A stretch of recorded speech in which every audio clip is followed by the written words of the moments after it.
Hey guys, welcome to this week's tip video. I'm sorry about the lighting in here. There is nothing I can do about it. My snake room lighting sucks, which is why I don't ever film in here. But Lilith, who you guys have seen before if you've watched the channel and watched the videos, is gravid right now. She's about, I think her pre-lay shed was on the 11th of February. So she's getting into the time when she's going to be laying her eggs soon.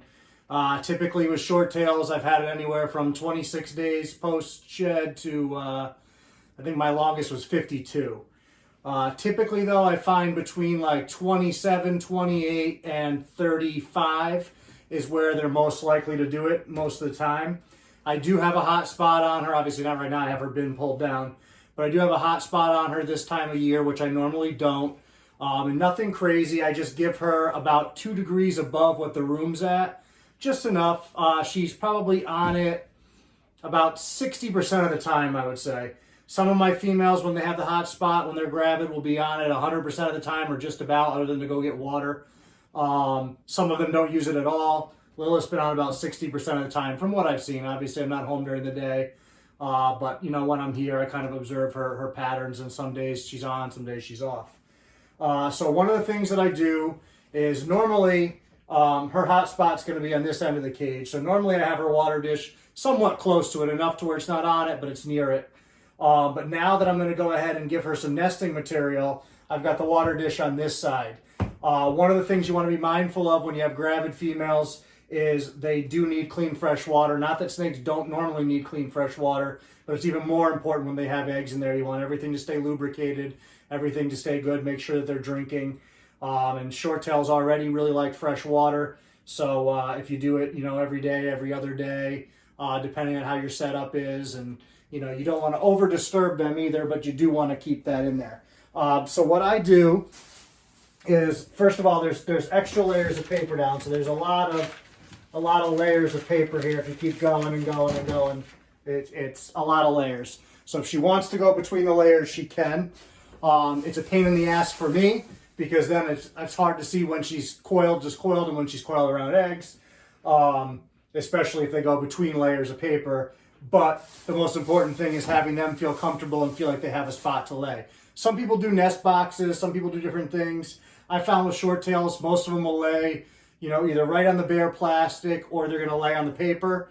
So what I like to do for them, just to give them some nesting material so they can push some stuff around, keeps them from pushing this around as much, I just take crumpled up paper, you know, which I've crumpled up ahead of time, and I'm going to put the majority of it down near the hot end where she's more likely to lay.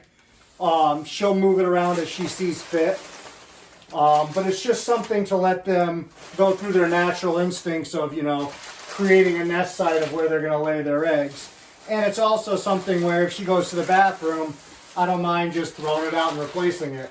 It's not like it costs anything. It's not like, you know, not that the cost would matter anyways, but it's just nice to have something that's functional that, you know, I don't care if she pisses on it every day. I'll change it every day. You know, I've done moss before. I've done different things. The paper's worked best for me, so I stick with it. And she's pretty heavy with eggs right now. I bred her once before in 2017. She gave me a clutch of 15 good eggs and nothing else, just 15 perfect eggs, 100% hatch. 14 out of 15 of the babies did really great. One of them I ended up giving to a friend, actually Dylan, who you've seen in the video, because he had king cobras and things of that nature at the time. And just in case she didn't thrive, I wanted her not to go to waste. And he ended up assist feeding her, and she did great. I don't really typically assist feed. But let's get Lilith out so we can put her in here. Now, when you're handling your gravid females, you want to really be careful. You want to support where the eggs are and try to manipulate them as little as possible. So you see I have her weight supported here with my arm, so that all of her weight's supported. I'm not manipulating the egg mass or anything like that. And then we can go ahead and put her down in here and let her do her thing. And she'll go around and she'll figure out what she likes and what she wants to do with it. You know, I didn't face her that way, so you probably won't see her do it right now. Hi, darling.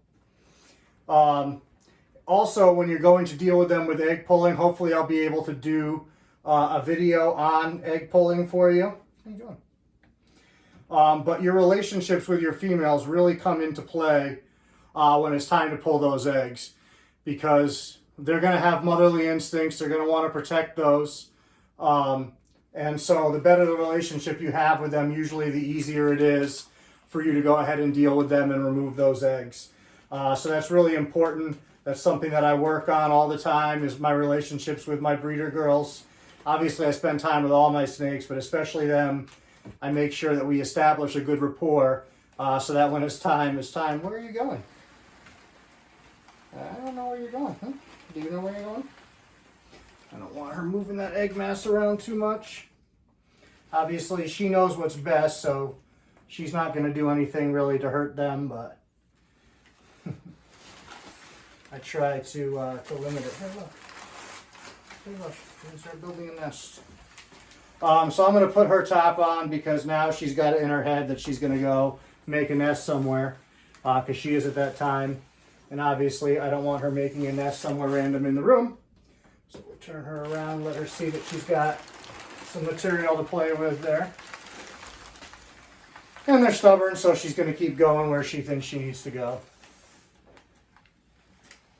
I don't recommend doing that if you don't have a good relationship with your animals, because it's a good way to get bit.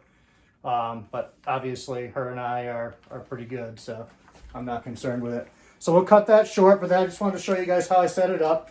And like I said, hopefully I'll have some time when I pull her eggs to do a video on that, so you guys can see. I'm sure it'll be messy and disgusting, because it always seems to be.